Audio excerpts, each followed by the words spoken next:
ബിസ്മില്ലാഹിർ റഹ്മാനിർ റഹീം. അൽഹംദുലില്ലാഹി വസ്സലാത്തു വസ്സലാമു അലാ റസൂലിൽ അമീൻ വഅലാ ആലിഹി വഅസ്ഹാബിഹി അജ്മഈൻ. അമ്മാ ബഅദ്. അസ്സലാമു അലൈക്കും വറഹ്മത്തുള്ളാഹി വബറകാതുഹു.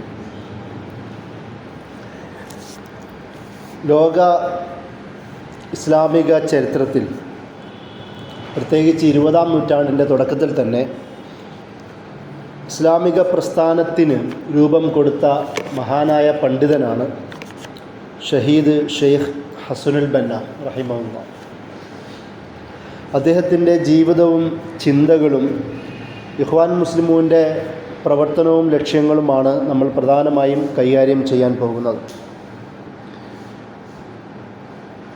ഒരു ഇസ്ലാമിക പ്രസ്ഥാനത്തിൻ്റെ ലക്ഷ്യം എന്താവണം, പ്രവർത്തനം എങ്ങനെയാവണം, അതിൻ്റെ പ്രവർത്തകർ ഏത് തരത്തിലുള്ളതാവണം, അതിൻ്റെ അടിസ്ഥാനങ്ങൾ എന്തൊക്കെയാവണം എന്നൊക്കെയും 20-ാം നൂറ്റാണ്ടിൽ വളരെ സംഘടിതമായും ഘടനാപരമായും തന്നെ പഠിപ്പിച്ച ആളാണ് ഷഹീദ് ഹസനുൽ ബന്ന. അതിനു മുമ്പ് ധാരാളം മൂവ്മെൻറ്റുകൾ ഇസ്ലാമിക ലോകത്തുണ്ടായിട്ടുണ്ട്.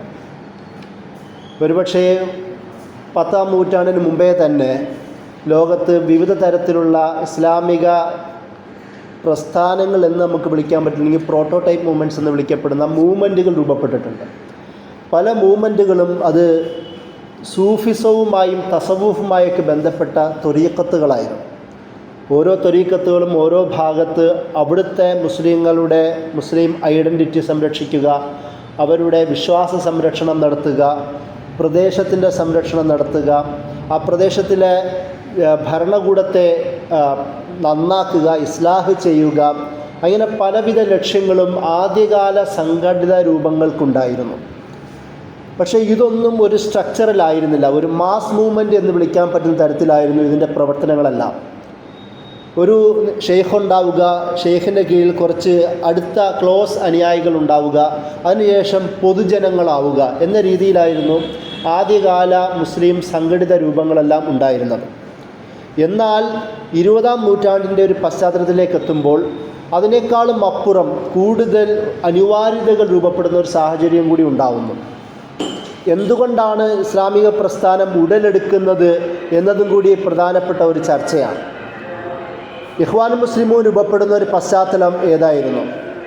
അദ്ദേഹം തന്നെ ഇഖ്വാൻ മുസ്ലിമൂൻ്റെ രൂപീകരണ പശ്ചാത്തലത്തിൽ അവിടെ ഉണ്ടായിരുന്ന, പ്രത്യേകിച്ച് ഈജിപ്തിലുണ്ടായിരുന്ന ഒരു രാഷ്ട്രീയ, സാമൂഹിക, സാംസ്കാരിക, മതപരമായ ഒരു ചിത്രവും കൂടി നമ്മുടെ മുമ്പിൽ ഉണ്ടാവേണ്ടത് അനിവാര്യമാണ്. ഈജിപ്തിൻ്റെ അന്നത്തെ പശ്ചാത്തലം പ്രധാനമായും 2 പാശ്ചാത്യ ശക്തികളുടെ അധിനിവേശത്തിന് ഇരയായ ഒരു രാഷ്ട്രീയ സാഹചര്യമായിരുന്നു ഈജിപ്തിലുണ്ടായിരുന്നത്. അതിലൊന്ന് ആദ്യം നെപ്പോളിയൻ്റെ കീഴിൽ ഉണ്ടായിരുന്ന ഫ്രഞ്ച് അധിനിവേശമാണ്. അത് ഏകദേശം നോർത്ത് ആഫ്രിക്കൻ ഭാഗങ്ങളിലെ ഒട്ടുമിക്ക ഭാഗങ്ങളും അവരാദ്യം പിടിച്ചെടുത്തിരുന്നു. അവരുടെ പതന കാലഘട്ടത്തിലാണ് മറ്റൊരു സാമ്രാജ്യം, നമ്മുടെ ഇന്ത്യ അടക്കം കീഴടക്കിയ, ഒട്ടുമിക്ക ഏഷ്യൻ ഭാഗങ്ങളും കീഴടക്കിയ ബ്രിട്ടീഷ് സാമ്രാജ്യത്തിൻ്റെ ഉദയവും, ബ്രിട്ടീഷ് സാമ്രാജ്യം ആ ഭാഗത്ത് ഈജിപ്റ്റ് അടക്കമുള്ള ഭാഗങ്ങൾ കീഴടക്കുന്നതും ആ ഒരു പശ്ചാത്തലത്തിലാണ്. ഈ 2 സാമ്രാജ്യങ്ങളും യഥാർത്ഥത്തിൽ അവർ ചെയ്തത് മുസ്ലിം പ്രദേശങ്ങളായതുകൊണ്ട് തന്നെ ഒരു ക്രിസ്തീയ മിഷനറി പ്രവർത്തനങ്ങൾ അവിടെ ശക്തമാക്കിയിരുന്നു. ആധുനികതയുടെ ഒരു പശ്ചാത്തലത്തിലാണ് വന്നതുകൊണ്ട് ഒരു മുസ്ലിം ട്രഡീഷൻ, നോംസ്, കൾച്ചർ, മതം എന്നൊക്കെ നമ്മൾ പൊതുവെ വിളിക്കുന്ന എല്ലാത്തരം മൂല്യങ്ങൾക്കും വിരുദ്ധമായ വിദ്യാഭ്യാസ സംവിധാനങ്ങളും സമ്പ്രദായങ്ങളും കൂടി ഇൻട്രൊഡ്യൂസ് ചെയ്യുന്ന ഒരു രംഗം അവിടെ ഉണ്ടായിരുന്നു. അതുകൊണ്ട് തന്നെ ആ ഭാഗങ്ങളിലെ മുസ്ലിങ്ങൾ മതബോധത്തിൽ നിന്ന് മാറി, നമ്മൾ പറയില്ല, ഒരു മുസ്ലിം ബുദ്ധിജീവികൾ ഇൻ്റലക്ച്വലായി രൂപപ്പെടുക, ഇന്ത്യയിൽ എന്നതുപോലെ തന്നെ ആധുനിക വിദ്യാഭ്യാസം ലഭിക്കുന്നവർ മിസ്റ്റർമാരായി മാറുക, മിസ്റ്റർമാർ അല്ലാത്തവരെല്ലാം മുല്ലമാരായി നിൽക്കുക, അങ്ങനെയുള്ള 2 വിദ്യാഭ്യാസ രീതികൾ പൊതുവേ മുസ്ലിം ലോകത്ത്, പ്രത്യേകിച്ച് ഏഷ്യൻ അടക്കമുള്ള എല്ലാ ഭാഗത്തും വ്യക്തമായിരുന്നു. മതവിദ്യാഭ്യാസം പഠിക്കുന്നവർ മുല്ലമാരായി മാറുന്ന, അവരെ മതവിദ്യാഭ്യാസം എന്നത് വളരെ ചുരുങ്ങിയ നാരോഡായ ഒരു വിദ്യാഭ്യാസമായും, പുരോഗമനവും അതുപോലെ തന്നെ ഡെവലപ്ഡുമായ ഒരു വിദ്യാഭ്യാസം എന്നത് ആധുനിക വിദ്യാഭ്യാസം എന്ന രീതിയിലേക്ക് വായിക്കപ്പെടുകയും, ആധുനിക വിദ്യാഭ്യാസമുള്ളവരാണ് പരിഷ്കൃതർ, സിവിലൈസ്ഡ് എന്ന് പറയുന്ന ഒരു ഇമേജ് രൂപപ്പെടുകയും ചെയ്തിരുന്നു. ബാക്കിയുള്ളവർ ബാർബറിക്കാണ്, നാനോർഡാണ്. റിലീജിയസ് എന്ന് പറയുന്ന ഒരു ഫണാറ്റിക്, ഈ മത തീവ്രവാദം, ഈ ഇടുങ്ങിയ ചിന്ത രൂപപ്പെടുത്തുന്ന ഒരു വിദ്യാഭ്യാസ സമ്പ്രദായമാണ് മതവിദ്യാഭ്യാസം എന്ന രീതിയിലേക്ക് മാറ്റപ്പെട്ടു. ഇതാണ് പ്രധാനമായും ഈ കൊളോണിയൽ ശക്തികൾ ഏത് നാട്ടിലാണോ പോയത് അവിടെ ഉണ്ടാക്കിയ പ്രധാന ഡിവിഷൻ ഇത് രണ്ടെണ്ണമായിരുന്നു. ഇത് ഈജിപ്തിലും ശക്തമായിരുന്നു. ഇന്നും ഒരുപക്ഷെ ഈജിപ്തിലും അവിടുത്തെ ഒരു എലൈറ്റ് ക്ലാസിൻ്റെ ഭാഷ അറബി കഴിഞ്ഞാൽ ഫ്രഞ്ചായിരിക്കും, അതിനുശേഷം ഇംഗ്ലീഷുമായിരിക്കും. കാരണം അത്രത്തോളം ഒരു കൾച്ചറൽ ഇൻവേഷൻ, ഒരു സാംസ്കാരികമായ അധിനിവേശം തന്നെ നടത്തുവാൻ അവർക്ക് സാധിച്ചു എന്നുള്ളതാണ് ഇന്നും നമുക്ക് കാണുവാൻ കഴിയുന്നത്. ഈ ലോകത്തിലും കൂടിയിട്ടാണ് ഷേഖ് ഹസനുൽ ബന്ന ഇഖ്വാൻ മുസ്ലിമീൻ്റെ രൂപീകരണത്തിലേക്ക് എത്തുന്നത്. അത് മാത്രമല്ല, വേറെ ചില വിഷയം, 1924 മാർച്ച് 3-ാം തീയതിയാണ് അവസാനം നാമമാത്രമായി അവശേഷിച്ചിരുന്ന ഖിലാഫത്തിൻ്റെ പേര് പോലും നീക്കം ചെയ്യുന്ന കാലം. അതും ഇദ്ദേഹത്തെ നേരിട്ട് കാണുന്ന ഒരു സംഭവം കൂടി ഉണ്ടായിരുന്നു. പേര് മാത്രമായിരുന്നുവെങ്കിൽ പോലും ലോക മുസ്ലിങ്ങളുടെ ഒരു പേര്, അറ്റ്ലീസ്റ്റ് ഏഷ്യൻ, ആഫ്രിക്കൻ, പകുതിയോളം യൂറോപ്യൻ ഭാഗങ്ങളിൽ ഒരു മുസ്ലിം ആധിപത്യം എന്ന് ചൂണ്ടിക്കാട്ടാൻ പറ്റുന്ന ഒരു സിമ്പൽ മാത്രമായിരുന്നു അന്ന് ഖിലാഫത്ത്. എന്നാൽ പോലും അതും കൂടി ഇല്ലാതാവുന്ന തുർക്കി ഒരു മുഴുവനുമായും ടോട്ടലി ഒരു സെക്യുലർ റിപ്പബ്ലിക്കായി മാറുന്ന ഒരു സാഹചര്യം കൂടി ഉണ്ടാവുന്നു. അത് മുസ്ലിം ലോകത്ത് ശക്തമായ പ്രശ്നങ്ങളും പ്രത്യാഘാതങ്ങളും ഉണ്ടാക്കുന്നുണ്ട്. ഈജിപ്തിൽ തന്നെ ഇരുന്നു കൊണ്ട് അലി അബ്ദുറാസിഖ് എന്ന് പറയുന്ന ഒരു അസ്ഹർ യൂണിവേഴ്സിറ്റിയിൽ പഠിച്ച പണ്ഡിതൻ, അവിടെ ഉണ്ടായിരുന്നൊരു പണ്ഡിതൻ ഇസ്ലാം വ ഉസൂലുൽ ഹുക്ം എന്ന് പറയുന്ന കിതാബ് എഴുതുന്നു. ആ കിതാബിൽ അദ്ദേഹം പറയുന്നത് ഇസ്ലാമിൽ രാഷ്ട്രീയം എന്ന് പറയുന്ന സംഭവമേ ഇല്ല, ഇസ്ലാമിൽ രാഷ്ട്രീയം എന്ന് പറയുന്ന സംഭവമേ ഇല്ല എന്ന രീതിയിൽ ബുക്ക് എഴുതുകയും അത് ഈജിപ്തിലും സിറിയ അടക്കമുള്ള ചുറ്റുപാടുമുള്ള എല്ലാ മുസ്ലിം നാടുകളിലും വലിയ വിവാദങ്ങൾ സൃഷ്ടിക്കുന്നു. കാസിം അമീനെ പോലുള്ള ആധുനികരായ മോഡേണിസ്റ്റ് ചിന്ത പേർന്ന കുറേ പണ്ഡിതന്മാർ സ്ത്രീകൾ കൂടുതൽ വിമോചനം നേടേണ്ടവരാണ് എന്ന് പറഞ്ഞുകൊണ്ട് തഹ്രീറുൽ മർഅ, സ്ത്രീകളുടെ വിമോചനത്തെക്കുറിച്ച് കിതാബുകൾ എഴുതുന്നു. ആ വിമോചനം ലഭിക്കുന്നത് വെസ്റ്റേൺ ഐഡിയകൾ കടമെടുത്താൽ മാത്രമേ സംഭവിക്കുള്ളൂ എന്നും പറഞ്ഞുകൊണ്ടാണ് അദ്ദേഹം ആ കിതാബ് പോലും എഴുതുന്നത്. അതിൻ്റെ കൂടെ താഹ ഹുസൈൻ, വളരെ ലോകപ്രശസ്തനായ അറബ് സാഹിത്യകാരനാണ് താഹ ഹുസൈൻ. അദ്ദേഹം തന്നെ ശരീഅത്തിൻ്റെ പ്രശ്നങ്ങളെക്കുറിച്ച് ഫജറുൽ ഇസ്ലാം എന്നൊക്കെ പറഞ്ഞ ചില കിതാബുകളൊക്കെ അദ്ദേഹം എഴുതുന്നുണ്ട്.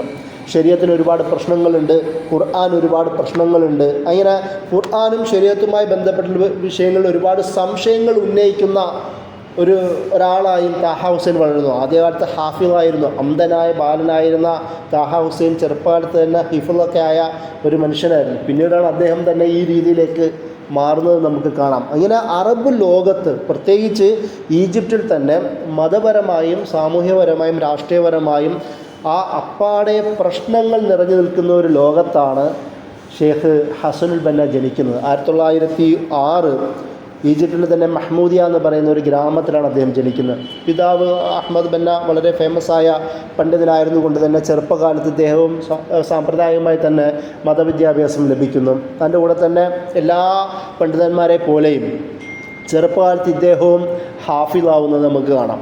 അതിനുശേഷം അദ്ദേഹം ദാറുൽ ഉലൂം എന്ന് പറയുന്ന കൈറോയിലെ പ്രധാനപ്പെട്ട ഒരു മത സ്ഥാപനത്തിലേക്ക് പഠിക്കാൻ പോവുകയും അവിടെ കുറേ കാലം പഠിക്കുകയും ചെയ്യുന്നത് കാണാം.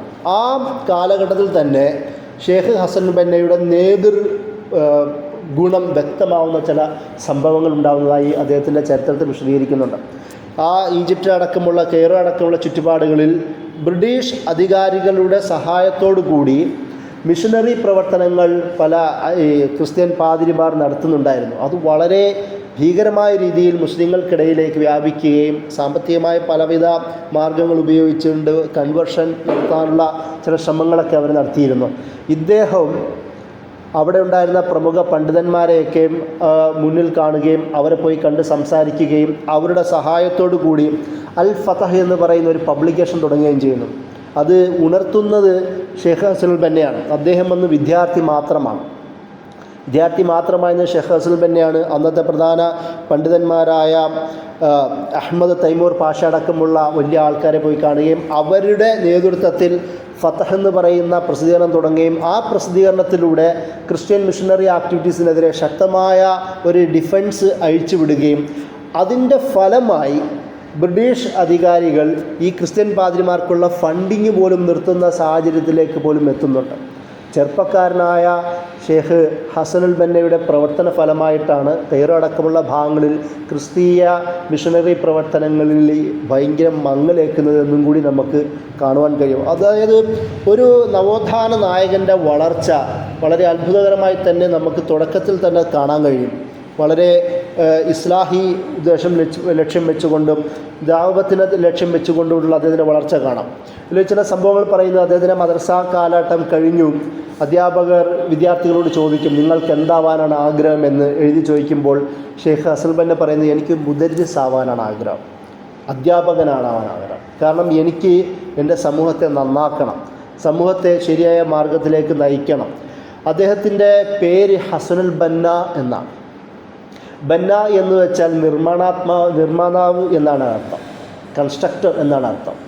ആ പേരിൽ തന്നെ വിശദീകരിച്ചുകൊണ്ട് പണ്ഡിതന്മാർ പറയുന്നുണ്ട്, ആ പേരിനെ സാക്ഷാത്കരിക്കുന്ന തരത്തിലുള്ള ജീവിതമായിരുന്നു ഷേഖ് ഹസനുൽ ബന്നയുടെ ജീവിതത്തിലുണ്ടായിരുന്ന. ഹസൻ എന്ന് വെച്ചാൽ നല്ല, അത്രത്തോളം പെർഫെക്റ്റായിട്ട് ഒരുപാട് തലമുറകളെ 1928 ഇഖ്വാൻ മുസ്ലിം സ്ഥാപിക്കുന്നത്.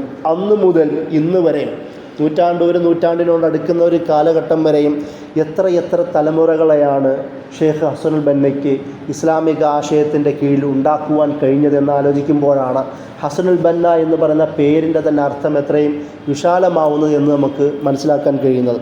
പിന്നീട് അദ്ദേഹം അവിടുന്ന് വരികയും അദ്ദേഹം അധ്യാപകനായി മാറുന്നത്, അദ്ദേഹം ജോലി ലഭിക്കുന്ന ഇസ്മായിലിയ എന്ന് പറയുന്ന ഒരു ഗ്രാമത്തിലേക്കാണ്. അവിടെ എത്തുമ്പോൾ അദ്ദേഹത്തിൻ്റെ ബയോഗ്രഫിയിൽ പറയുന്നുണ്ട്, ഞാൻ അവിടെ എത്തുമ്പോൾ എനിക്ക് കാണുവാൻ കഴിയുന്നത് ഒരു വിഭാഗത്ത് കുറേ ക്ലബ്ബുകൾ, ചെറുപ്പക്കാർ ക്ലബ്ബിൽ കളിച്ച് ചിരിക്കുക, കോഫി കുടിച്ചും അങ്ങനെയുള്ള ലോകത്ത് ജീവിക്കുക.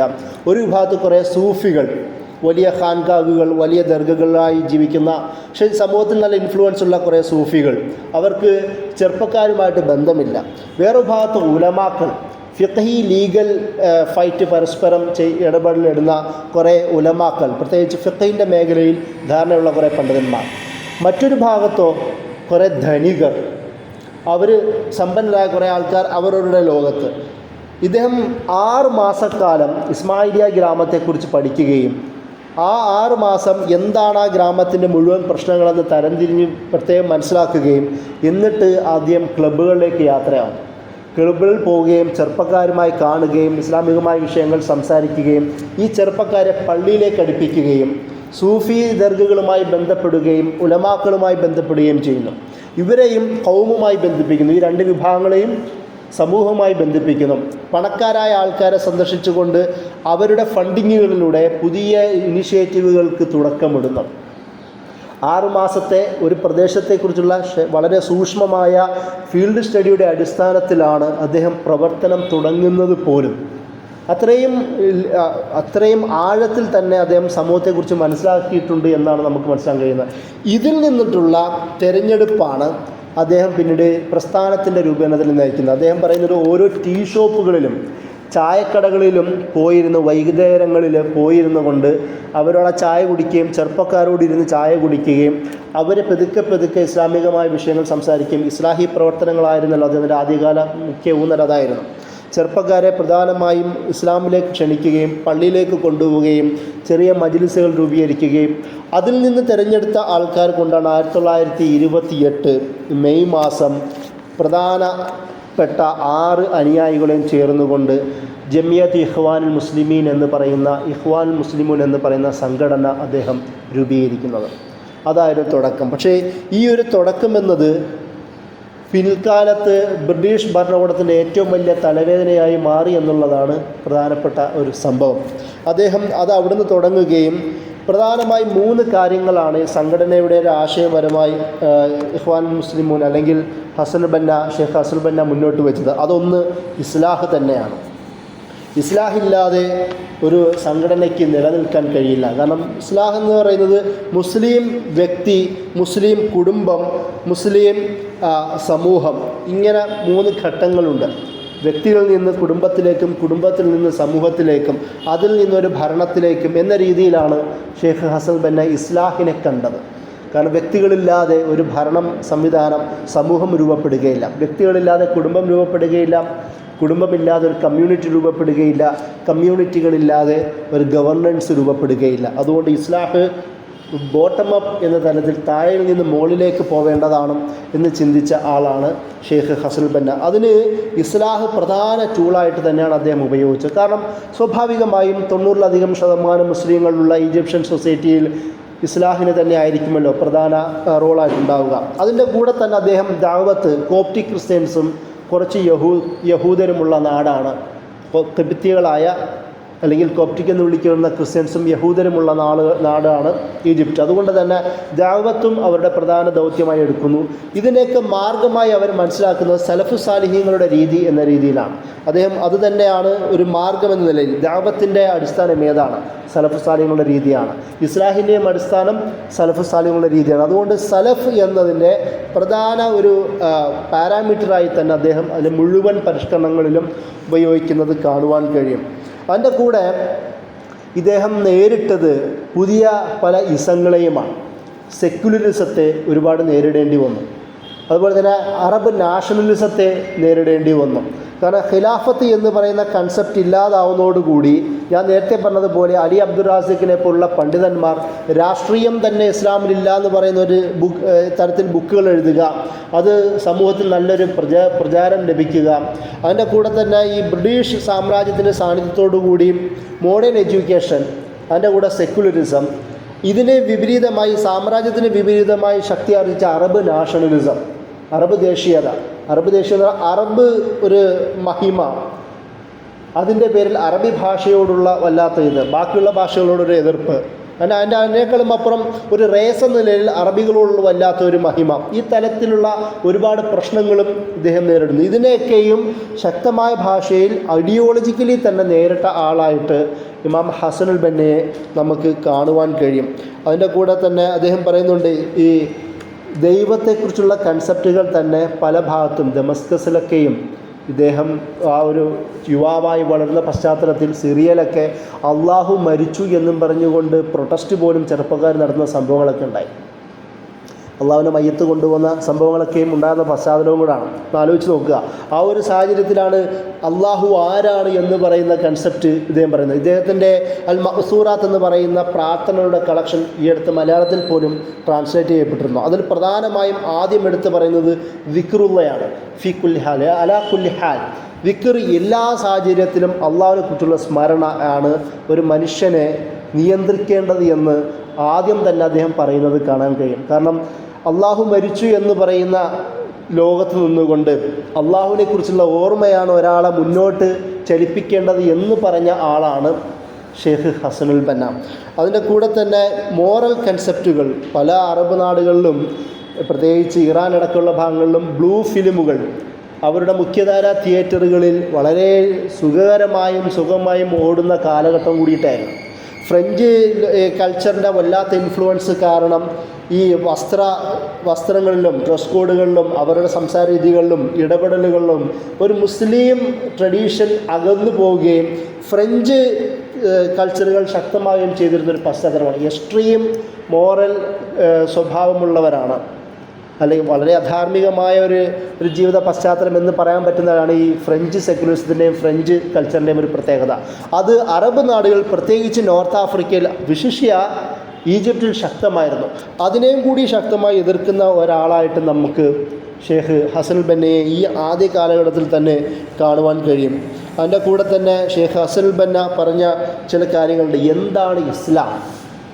ഇസ്ലാമിൽ അദ്ദേഹം ഇൻട്രൊഡ്യൂസ് ചെയ്യുന്നത് വളരെ മൗലികമായ ഒരു ചിന്ത അദ്ദേഹത്തിൻ്റെ ചിന്തകൾ കാണാം. അദ്ദേഹം പറയുന്നത് ജീവിതത്തെ മുഴുവൻ ഉൾക്കൊള്ളുന്ന സമ്പൂർണ്ണ വ്യവസ്ഥയാണ് ഇസ്ലാം. അത് രാഷ്ട്രവും ഭരണകൂടവും സമുദായവുമാണ്. സ്റ്റേറ്റും ഗവർണൻസും സൊസൈറ്റിയും അല്ലെങ്കിൽ കമ്മ്യൂണിറ്റിയും കൂടിയിട്ടാണ്. ധർമ്മവും ശക്തിയുമാണ്. അത് എത്തിക്സും ഇസ്സത്തും പവറുമാണത്. കാരുണ്യവും നീതിയുമാണ്. സംസ്കാരവും നിയമവുമാണ് ഇസ്ലാം. വിജ്ഞാനവും കൽപ്പനയുമാണ്, കമാൻസുമാണ് ഇസ്ലാം. സമ്പത്തും സമ്പാദിക്കലും കൂടിയിട്ടാണ് ഇസ്ലാം. ജിഹാദും ദഅവത്തുമാണ് ഇസ്ലാം. സൈന്യവും ചിന്തയുമാണ് ഇസ്ലാം.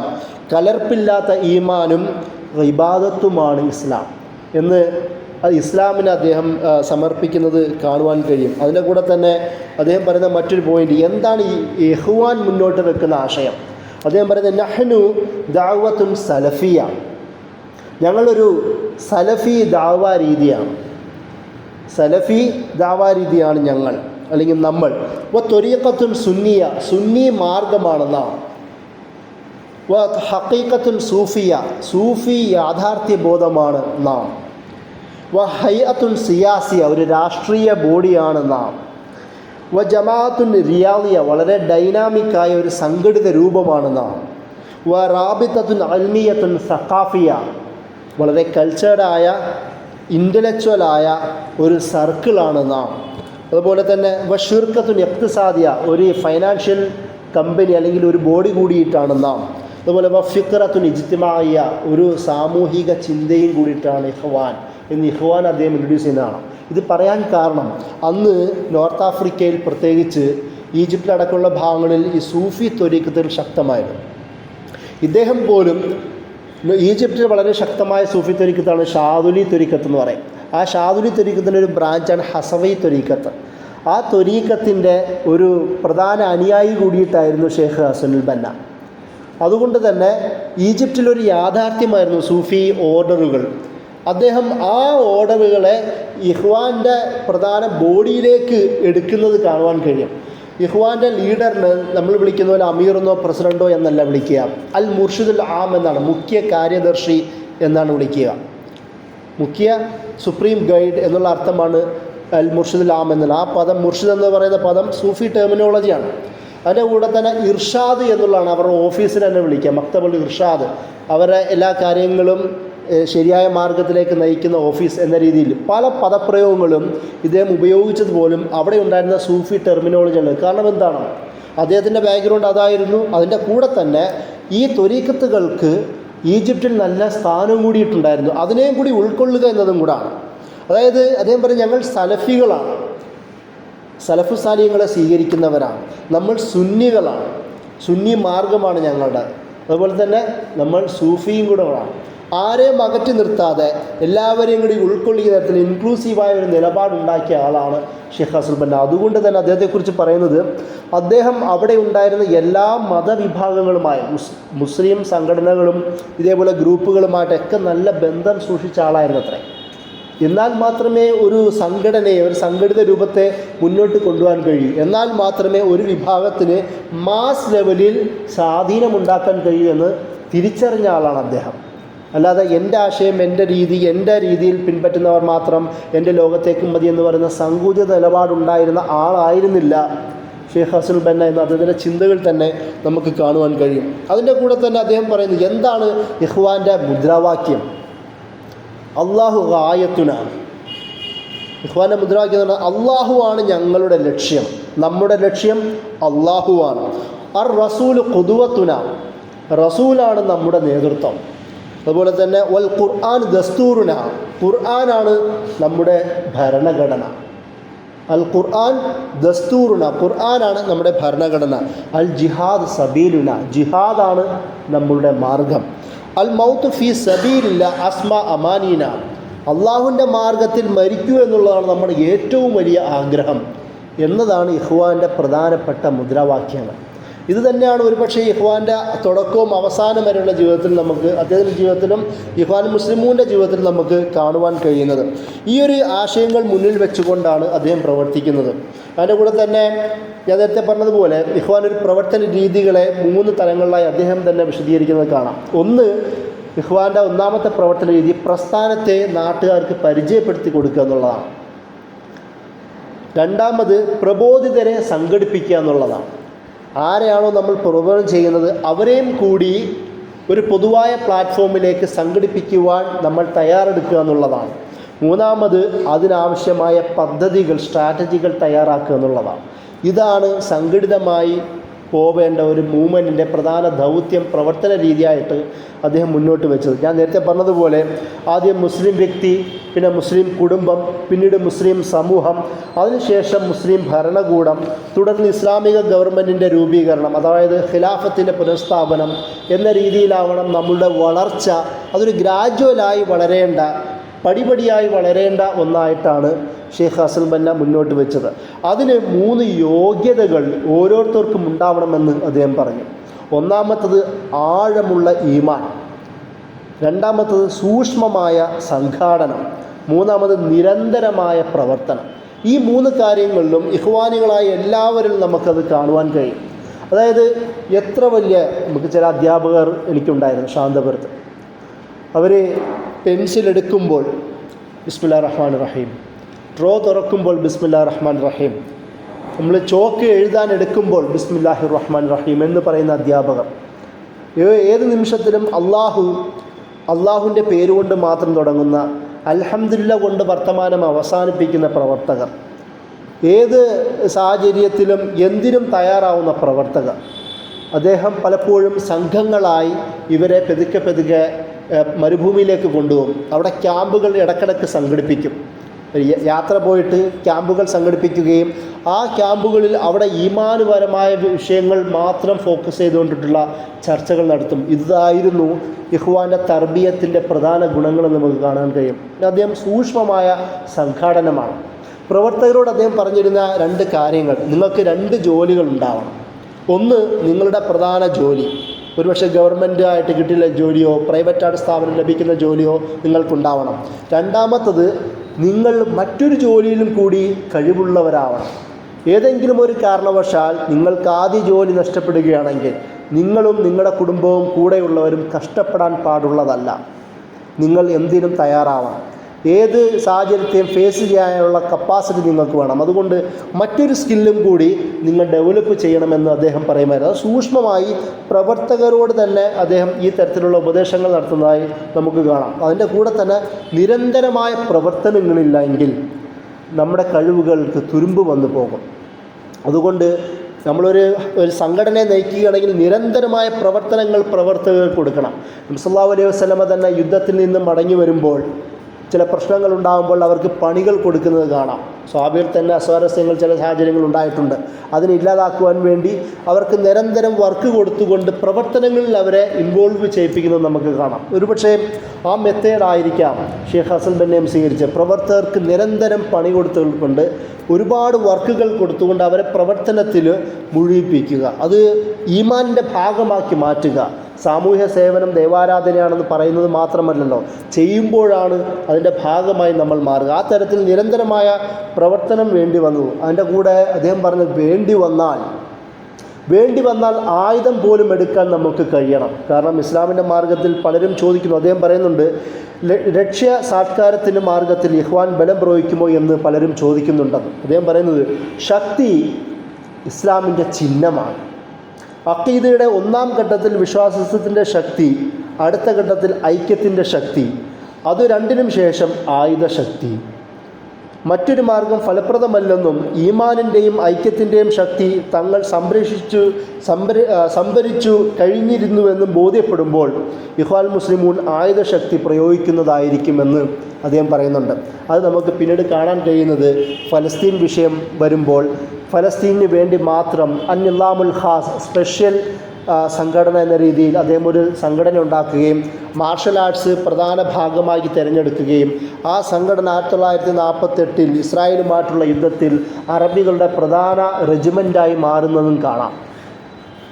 അതാണ് പറഞ്ഞ ആവശ്യമെങ്കിൽ അദ്ദേഹം ഞങ്ങൾ ആയുധമെടുക്കുമെന്ന് പറയും. അത് അദ്ദേഹം നടപ്പിലാക്കുകയും ചെയ്തു. പക്ഷേ ആദ്യം അതിനു മുമ്പ് പറഞ്ഞത് എന്താണ്? ആദ്യം വേണ്ടത് അഖീദയുടെ 1-ാമത്തെ ഘട്ടം വിശ്വാസത്തിൻ്റെ ശക്തിയാവണം. 2-ാമത്തെ ഘട്ടം ഐക്യത്തിൻ്റെ ശക്തിയാവണം. വിശ്വാസവും ഐക്യമില്ല എങ്കിൽ ഒരു സായുധപരമായ ഒരു നീക്കത്തിന് ഒരടിത്തറയും ഉണ്ടാവുകയില്ല എന്നാണ് അദ്ദേഹം പറഞ്ഞത്. ഇതിൻ്റെ കൂടെ തന്നെ നയസമീപനങ്ങൾ വേറെയും ഉണ്ടായിരുന്നു. അദ്ദേഹം ചിന്തിച്ച പല രീതികളും മുസ്ലിം രാഷ്ട്രങ്ങളിൽ കടന്നു കയറുന്ന സർവ്വരാഷ്ട്രങ്ങളും അതിക്രമികാരികളാണ്. ഒരിക്കലും ഒരു കൊളോണിയൽ പവറിനെ അംഗീകരിക്കുവാൻ ഒരു മുസ്ലിമിന് കഴിയില്ല. അവരുടെ ആക്രമണത്തിന് തടയിടണം. അധിനിവേശത്തിൽ നിന്ന് രക്ഷപ്പെടാൻ ഒറ്റക്കെട്ടായി പ്രവർത്തിക്കാൻ മുസ്ലിങ്ങൾ മുന്നോട്ട് വരണമെന്നാണ് കൊളോണിയലിസത്തിനെതിരെയുള്ള അദ്ദേഹത്തിൻ്റെ പൊതുവായ നിലപാട്. അതുപോലെ തന്നെ അദ്ദേഹം പറഞ്ഞു, നമ്മൾ ഇന്ത്യയിൽ കണ്ടതുപോലെ അദ്ദേഹം പറഞ്ഞ ഈ ബ്രിട്ടീഷുകാരോട് ഈജിപ്റ്റ് വിട്ടു പോകാൻ അദ്ദേഹം കൽപ്പിക്കുന്നത് കാണാം. ഓരോ വീട്ടുകാരോടും നമ്മൾ ഇന്ത്യയിൽ കണ്ടതുപോലെ തന്നെ ബ്രിട്ടീഷ് ഉൽപ്പന്നങ്ങൾ ബഹിഷ്കരിക്കുവാനുള്ള ഉണ്ടായതുപോലെ ഈജിപ്തിലും ഇഖ്വാൻ മുസ്ലിമൂനും ഷെയ്ഖ് ഹസനുൽ ബന്നയും ഓരോ പ്രവർത്തകരോടും ഈജിപ്ഷ്യൻ സമൂഹത്തോടും ഇവരുടെ വിദേശ സംസ്കാരം ഒഴിവാക്കാനും ഉൽപ്പന്നങ്ങൾ ഒഴിവാക്കാനും ആഹ്വാനം ചെയ്യുന്നതായി കാണാം. അതുപോലെ തന്നെ ഈ ബ്രിട്ടീഷ് അഭിവാദന രീതി, അവരുടെ വേഷവിധാനം, പ്രവൃത്തി സമയം, ഈ ഭക്ഷണ രീതികൾ, ഭാഷ, ചരിത്രം എന്നിവയിലെല്ലാത്തിലും പാശ്ചാത്യ സംസ്കാരം, പ്രത്യേകിച്ച് ഫ്രഞ്ച് ബ്രിട്ടീഷ് സംസ്കാരം ശക്തമായി പിടിമുറിക്കുന്ന കാലത്തിൽ അതൊക്കെ മാറ്റിക്കൊണ്ട് ഒരു മുസ്ലിം ഐഡൻറ്റിറ്റി സൂക്ഷിക്കണം എന്ന് പറയുന്നതായി നമുക്ക് അദ്ദേഹത്തിൻ്റെ ഈ പ്രവർത്തന കാലങ്ങളിൽ കാണുവാൻ കഴിയും. അതിൻ്റെ കൂടെ തന്നെ നാഷണലിസത്തെ, ദേശീയതയെ ശക്തമായി എതിർക്കുന്ന ഒരു ഹസനുൽ ബന്നെ നമുക്ക് കാണാം. അദ്ദേഹം പറയുന്നു, രക്തബന്ധത്തെക്കാളും ദേശബന്ധത്തെക്കാളും മുസ്ലിങ്ങൾക്ക് പ്രധാനം ആദർശബന്ധം തന്നെയാണ്. ഖുർആൻ അവതരിപ്പിക്കുന്ന ഇസ്ലാമിക സാഹോദര്യത്തിന് മുമ്പിൽ ദേശീയതയ്ക്ക് യാതൊരു നിലനിൽപ്പുമില്ല. അതേ അവസരം നാം ജനിച്ച നാടിനെയും അദ്ദേഹം അംഗീകരിക്കുന്നുണ്ട്, നാം ജനിച്ച നാടിനെ സ്നേഹിക്കുകയും അതിന് സേവനങ്ങൾ അർപ്പിക്കുകയും ഒക്കെയാണ് ദേശീയത കൊണ്ട് ഉദ്ദേശിക്കുന്നതെങ്കിൽ ഇസ്ലാം അതിനൊരിക്കലും എതിരുമല്ല. ഇസ്ലാമിക രാഷ്ട്രീയ ചിന്തയുടെ ഭാഗമാണത്. എന്നാൽ ജനിച്ച പ്രദേശത്തിൻ്റെ അതിരുകൾക്കപ്പുറത്തേക്ക് നോക്കാനാവാത്ത സമീപനത്തോട് ഇസ്ലാം ഒരിക്കലും യോജിക്കുന്നില്ല. ദേശീയത എന്ന് പറഞ്ഞാൽ എൻ്റെ നാട് മാത്രമാണ് എൻ്റെ ലോകം എന്ന് ചിന്തിക്കുന്നത് ഒരു മുസ്ലിമിന് ശരിയല്ല എന്ന് പറഞ്ഞ ആളും കൂടിയിട്ടാണ്. പക്ഷേ നമ്മൾ ഇന്ത്യയിൽ കാണാൻ കഴിഞ്ഞ പോലെ മഖ്ദൂമുമാർ ഒരു വിദേശ അക്രമത്തിനെതിരെ ഒറ്റക്കെട്ടായി പ്രവർത്തിക്കണം. കാരണം ദേശസ്നേഹം അത് ദേശത്തോടും ദേശത്തിലെ ജനങ്ങളോടുമുള്ള സ്നേഹം വിശ്വാസത്തിൻ്റെ ഘടകമായിട്ട് മുസ്ലിങ്ങൾ കണക്കാക്കിയിട്ടുണ്ട്. അതുകൊണ്ട് തന്നെ ആ നിലപാട് തന്നെയാണ് നമുക്ക് ഇമാം ഹസനുൽ ബന്നയും ഈ കൊളോണിയലിസത്തോടും പ്രത്യേകിച്ച് ദേശീയതയോടും ഒക്കെ സ്വീകരിക്കുന്നത് നമുക്ക് കാണാം. പക്ഷേ ഞാൻ നേരത്തെ പറഞ്ഞതുപോലെ അദ്ദേഹം ഇങ്ങനെ വളരുന്നു. അതിൻ്റെ കൂടെ തന്നെ ഫലസ്തീൻ പ്രദേശങ്ങളിൽ ഇസ്രായേൽ അധിനിവേശങ്ങൾ തുടക്കമിടുന്നു. അവിടേക്ക് മൈഗ്രേഷൻ, ആലിയ എന്ന പേരിൽ അറിയപ്പെടുന്ന ഇസ്രായേലി മൈഗ്രേഷൻ 1910, 20, 30 അങ്ങോട്ട് വരുന്നു. അതിനിടയിൽ ബാൽഫർ ഡിക്ലറേഷൻ 1917 ഉണ്ടാകുന്നു. ബാൽഫർ ഡിക്ലറേഷൻ ഉണ്ടായതിനു ശേഷം ബ്രിട്ടീഷ് ഗവൺമെൻറ് ഫലസ്തീനികൾക്ക് ഒരു ജൂയിഷ് ഹോംലാൻഡ് പ്രഖ്യാപിക്കുന്നു, പ്രോമിസ് ചെയ്യുന്നു. അതാണ് ബാൽഫർ ഡിക്ലറേഷൻ. അതിനെതിരെ ശക്തമായി ഇദ്ദേഹം പ്രതികരിക്കുന്നത് കാണുവാൻ കഴിയും. അന്നദീർ പോലുള്ള ചില പത്രങ്ങൾ വാരികൾ ഇദ്ദേഹം പബ്ലിഷ് ചെയ്യുന്നുണ്ട്. ആ ഇഖ്വാൻ മുസ്ലിമുൻ എന്ന് പറയുന്ന ഒരു പത്രം ഇദ്ദേഹം പബ്ലിഷ് ചെയ്യുന്നത് കാണാൻ കഴിയും. അതായത് ലിറ്ററേച്ചറിലൂടെ, പത്രപ്രസിദ്ധീകരണങ്ങളിലൂടെയും ഒരു തരത്തിൽ രാഷ്ട്രീയ പ്രവർത്തനങ്ങൾ, മറ്റൊരിടത്ത് സാമൂഹിക സാംസ്കാരിക പ്രവർത്തനങ്ങൾ, അതേപോലെ തന്നെ മീഡിയകളിലൂടെയും ലിറ്ററേച്ചറിലൂടെയും ഇസ്ലാമികമായിട്ടുള്ള ബോധം, ദഅവത്തും ഇസ്ലാഹും രാഷ്ട്രീയ ബോധവും പ്രചരിപ്പിക്കുവാനും കൂടി ഷെയ്ഖ് ഹസനുൽ ബന്ന ശ്രമിക്കുന്നത് കാണാം. ഇതിൻ്റെ കൂടെ വേറെ 2 സംഭവങ്ങൾ പ്രധാനമായി ഉണ്ടാകുന്നുണ്ട്. അദ്ദേഹത്തിൻ്റെ ചരിത്രത്തിൽ നമ്മൾ പ്രത്യേകം നോട്ട് ചെയ്യേണ്ട സംഭവങ്ങളാണ്. 1941 ഒരു ഇലക്ഷനിൽ പങ്കെടുക്കുവാൻ ഇദ്ദേഹം തീരുമാനിക്കുന്നു. 1941 ഈ ഇലക്ഷനിൽ പങ്കെടുക്കുവാൻ തീരുമാനിക്കുന്നതോടുകൂടി നിങ്ങൾക്കറിയണം, അന്ന് അസർ യൂണിവേഴ്സിറ്റിയിലേക്ക് 5 ലക്ഷം പ്രധാന മെമ്പേഴ്സ് ഇഖ്വാൻ മുസ്ലിമൂന് മാത്രം ഉണ്ടായി വരുന്നു. 5 ലക്ഷത്തോളം. ഈജിപ്തിലാകെ, കെയ്റോയിലും ഈ പറയുന്ന ഇസ്മായിലും തുടങ്ങി ഈജിപ്തിലും ഒട്ടുമിക്ക അറബ് രാഷ്ട്രങ്ങളും ഇഖ്വാൻ മുസ്ലിം ഓൾറെഡി തന്നെ പടർന്നു കഴിഞ്ഞു. അപ്പോൾ അവിടെ ഉണ്ടായിരുന്ന മുസ്ലിം മൊണാർക്കിയാണ് ഭരിക്കുന്നത്. നഖ്രാഷി എന്ന് പറയുന്ന രാജാവാണ്. അവർക്കൊക്കെയും പ്രധാനപ്പെട്ട വില്ലനായിട്ട് ഇദ്ദേഹം മാറുന്നു. അപ്പോൾ ഇദ്ദേഹം ഇലക്ഷനിൽ കൂടി പങ്കെടുക്കുകയാണെങ്കിൽ എന്തായിരിക്കും സംഭവിക്കുക നമുക്ക് എല്ലാവർക്കും അറിയാം. കാരണം ബ്രിട്ടീഷ് വിരുദ്ധ നിലപാട് സ്വീകരിക്കുന്ന ഒരാൾ ബ്രിട്ടീഷ് അനുകൂല ഭരണകൂടത്തിനെതിരെ ഇലക്ഷനിൽ വരികയും ജയിക്കുകയും ചെയ്യുകയാണെങ്കിൽ സ്വാഭാവികമായും സമൂഹത്തിൽ വലിയ പ്രശ്നങ്ങൾ ഉണ്ടാക്കുമെന്ന് അവർക്ക് നല്ല ധാരണയുണ്ട്. ആ സാഹചര്യത്തിലാണ് 1941 ഇലക്ഷനിൽ പങ്കെടുക്കുകയും ഈ ഇലക്ഷനിൽ അദ്ദേഹത്തെ തടയുവാൻ വേണ്ടി അന്നത്തെ പ്രധാന ഭരണാധികാരി നഹാസ് പാഷ എന്ന് പറയും, അയാൾ ഇദ്ദേഹത്തെ തടയാൻ ശ്രമിക്കുന്നു. പല രീതിയിൽ നിങ്ങൾ തടഞ്ഞില്ല എങ്കിൽ നിങ്ങളെ ബാൻ ചെയ്യേണ്ടി വരും, ബ്രിട്ടീഷുകാരുടെ സഹായത്തോട് നിങ്ങൾ അടിച്ചു നിൽക്കേണ്ടി വരുമെന്നുള്ള വർത്തമാനമുണ്ടാകുമ്പോൾ, എന്നാൽ ശരി, ഞാൻ ഇലക്ഷനിൽ നിന്ന് പത്രിക പിൻവലിക്കാം, എനിക്ക് ചില ഉപാധികളുണ്ട്, അത് നിങ്ങൾ പാലിക്കുകയാണെങ്കിൽ ഞാൻ പത്രിക പിൻവലിക്കാമെന്ന് പറയുന്നു. അപ്പോൾ ഉപാധി എന്താണെന്ന് ചോദിക്കുന്നു. അദ്ദേഹം പറയുന്ന ഉപാധികൾ 4 ഉപാധികളാണ് നഹാസ് പാഷയുടെ മുമ്പിൽ ഇദ്ദേഹം മുന്നോട്ട് വയ്ക്കുന്നത്. 1, വ്യഭിചാരം നിരോധിക്കുക.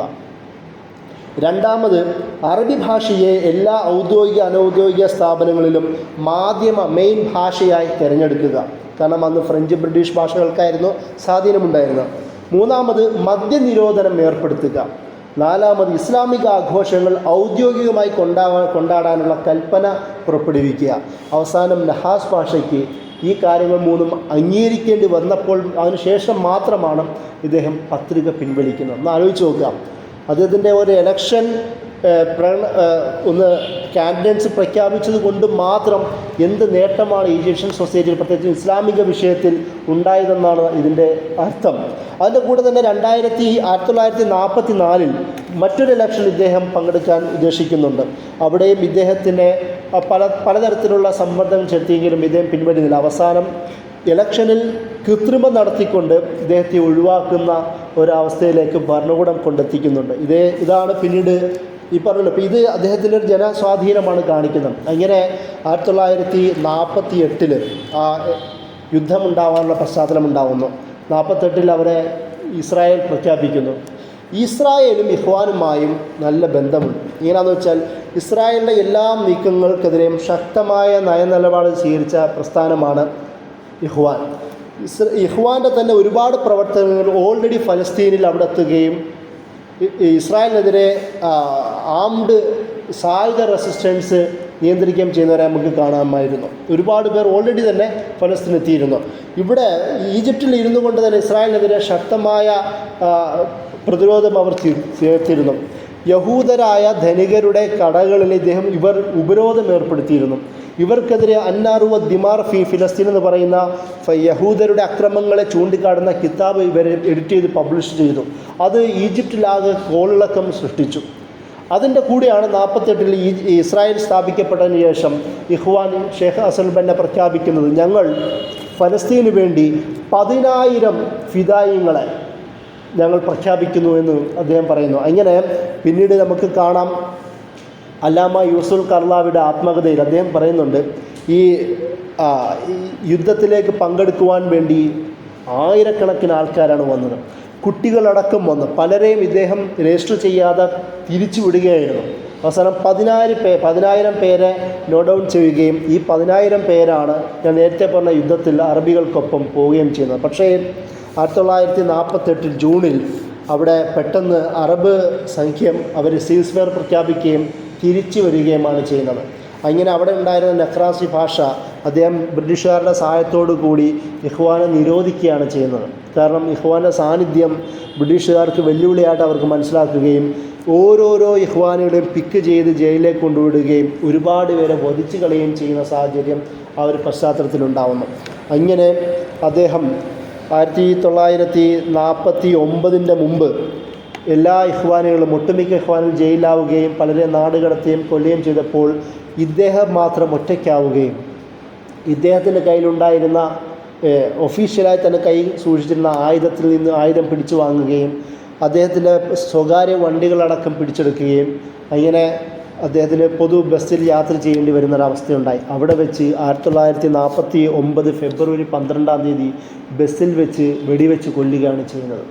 അദ്ദേഹത്തിൻ്റെ മയ്യത്ത് ഏറ്റെടുക്കുവാൻ ഒരു ഇഖ്വാനുകൾ പോലും പുറത്തുണ്ടായിരുന്നില്ല. അവസാനം വയസ്സനായ അദ്ദേഹത്തിൻ്റെ വാപ്പയാണ് ഷെയ്ഖ് ഹസൻ ബന്നയെ വാരിക്കൊണ്ട് പോകുന്നത്. ആ ഒരവസ്ഥയിലേക്ക് അദ്ദേഹം എത്തുന്നു. ഒരു പക്ഷേ അദ്ദേഹത്തിൻ്റെ ആ ഷഹാദത്താണ് ഈജിപ്ഷ്യൻ സൊസൈറ്റിയിലെ മറ്റൊരു നിർണായക നിമിഷമായി മാറുന്നത്. അതുവരെ ഇഖ്വാനോട് ബന്ധമില്ലാതിരുന്ന സയ്യിദ് ഖുതുബ് അദ്ദേഹം ഈ ഒരു വാർത്ത അറിയുന്നത് വളരെ നിർണായകമായ സാഹചര്യത്തിലാണ്. അദ്ദേഹം അമേരിക്കൻ ഒരു വിഭാഗത്തോടൊപ്പം ഷിപ്പിലായിരുന്നു. അവിടെ ആൾക്കാർ മധുര വിതരണം നടത്തുന്നത് കാണുന്നു ഷിപ്പിലിരുന്നു കൊണ്ട്. അപ്പോൾ എന്താണെന്ന് ചോദിക്കുമ്പോൾ നമ്മുടെ പ്രധാനപ്പെട്ട എതിരാളി കഥ തീർന്നിരിക്കുന്നു എന്ന് പറയുന്നതും അത് ഹസനുൽ ബന്നയാണ് കുറിച്ച് പറയുന്നതെന്ന് അദ്ദേഹം മനസ്സിലാക്കുകയും അത് അദ്ദേഹത്തിൻ്റെ ചിന്തയിൽ വലിയ മാറ്റം വരുത്തുകയും നേരെ ഈജിപ്തിലെത്തുന്ന ആൾ ഇഖ്വാൻ ഓഫീസിലേക്ക് പോവുകയും ഇഖ്വാൻ മുസ്ലിമിൻ്റെ മെമ്പർഷിപ്പ് ഏറ്റെടുക്കുന്ന ചരിത്രമാണ് കാണുന്നത്. അത് ഇഖ്വാൻ്റെ മറ്റൊരു ചരിത്രത്തിലേക്ക് പോകുന്നതും അതൊരു വലിയൊരു വൈജ്ഞാനിക റെവല്യൂഷണറി മൊമെൻ്റായും മാറുന്നതും നമുക്ക് കാണുവാൻ കഴിയും. ഈ തരത്തിൽ ഒരുപാട് ഹസനുൽ ബന്നാമാരെ ഉണ്ടാക്കുവാനുള്ള നിമിഷമായിരുന്നു 1949 ഫെബ്രുവരി 12 സംഭവിച്ചത്, അദ്ദേഹത്തിൻ്റെ ഷഹാദത്തിലൂടെ സംഭവിച്ചത് എന്ന് മനസ്സിലാക്കുമ്പോഴാണ് ഷെയ്ഖ് ഹസനുൽ ബന്ന ഈജിപ്ഷ്യൻ സൊസൈറ്റിയിൽ അല്ലെങ്കിൽ ലോക ഇസ്ലാമിക ചരിത്രത്തിൽ എന്ത് സ്വാധീനമാണ് ചെയ്യുന്നത് കാണാൻ കഴിയും. ഇന്ന് ഏകദേശം എല്ലാ അറബ് നാടുകളിലും ഹമാസ് ഇഖ്വാൻ്റെ ബ്രാഞ്ചാണ്. അന്നഹ്ല എന്ന് അറബ് സ്പ്രിംഗ് ഉണ്ടാക്കുകയും ആദ്യമായി ഇലക്ഷനിൽ ജയിക്കുകയും ചെയ്ത അന്നഹ്ല എന്ന റാഷിദ് ഖന്നൂഷിയുടെ നേതൃത്വത്തിലുള്ള പാർട്ടി ഇഖ്വാൻ്റെ ബ്രാഞ്ചാണ്. അതുപോലെ തന്നെ ഈ ഏകദേശം എല്ലാ ആഫ്രിക്കൻ അറബ് രാഷ്ട്രങ്ങളിലെയും പ്രധാന ഒന്നിൽ രാഷ്ട്രീയ കക്ഷിയായിട്ടോ പ്രതിപക്ഷ കക്ഷിയായിട്ടോ ഇപ്പോൾ നിലനിൽക്കുന്ന അധികവും ഇഖ്വാനികളാണെന്ന് കാണാം. യൂറോപ്പിൽ പല ഭാഗത്തും ഇസ്ലാമിക് സെൻ്ററുകൾ ഉണ്ടാക്കുന്നത് പലരും ഇഖ്വാനി ആശയങ്ങളുള്ള ആൾക്കാരാണ്. യൂറോപ്പിലെ ഇസ്ലാമിക നവജാഗരണത്തിന് നേതൃത്വം കൊടുക്കുന്ന താരിഖ് റമദാനെ പോലുള്ള പലരുടെയും നമ്മൾ ബാക്ക്ഗ്രൗണ്ട് നോക്കുമ്പോൾ അവർക്കൊക്കെ ഇഖ്വാനി ബന്ധമുണ്ടെന്ന് കാണുവാൻ കഴിയും. അങ്ങനെ ആധുനിക ലോകത്ത് നമ്മളിവിടെ സൗത്ത് ഏഷ്യയിൽ ജമാഅത്തെ ഇസ്ലാമിനെ കുറിച്ച് പറയുന്നത് പോലെ അതിനേക്കാളും വലിയൊരു റോൾ നമുക്ക് ഇഖ്വാൻ മുസ്ലിമിനെ കാണാൻ കഴിയും. ഷെയ്ഖ് ഹസൻ ബന്നയെ മൗലാന മൗദൂദി വളരെ ആദരവോടുകൂടി കാണുകയും അദ്ദേഹത്തിൻ്റെ ഷഹാദത്തിന് പല ഭാഗങ്ങളിലും എടുത്തു പറയുന്നത് നമുക്ക് കാണുവാൻ കഴിയും. അത്രത്തോളം ബന്ധം ജമാഅത്ത് ഇസ്ലാമിയും ഇഖ്വാൻ മുസ്ലിമും തമ്മിൽ ആദർശപരമായിട്ടുണ്ട് എന്നതാണ് ഈ ഒരു ചർച്ചയുടെ പ്രധാന കാമ്പ്. എന്നതുകൊണ്ട് തന്നെ നമ്മുടെ ചർച്ചകളിലും നമ്മുടെ ചിന്തകളിലും ഇഖ്വാൻ മുസ്ലിമൂൻ എത്രത്തോളം ആഴത്തിൽ സ്വാധീനം ചെലുത്തിയിട്ടുണ്ടെന്നും നമ്മുടെ ഇസ്ലാമിക വൈജ്ഞാനിക വ്യവഹാരങ്ങൾ ഇടപെടലുകളിലും സംഘടിതപരമായ ബോധങ്ങളിലും ഇഖ്വാൻ മുസ്ലിമൂൻ അല്ലെങ്കിൽ ഷെയ്ഖ് ഹസൻ ബന്നയുടെ പങ്കും കൂടി മനസ്സിലാക്കുമ്പോഴാണ് ഒരു നല്ലൊരു വിശ്വാസിയുടെ ഐഡൻറ്റിറ്റി എങ്ങനെ ആവണമെന്ന് നമുക്ക് മനസ്സിലാക്കാൻ കഴിയുക. വാഹൃദവാന അൽഹംദുലില്ലാഹി റബ്ബിൽ ആലമീൻ. അസ്സലാമു അലൈക്കും.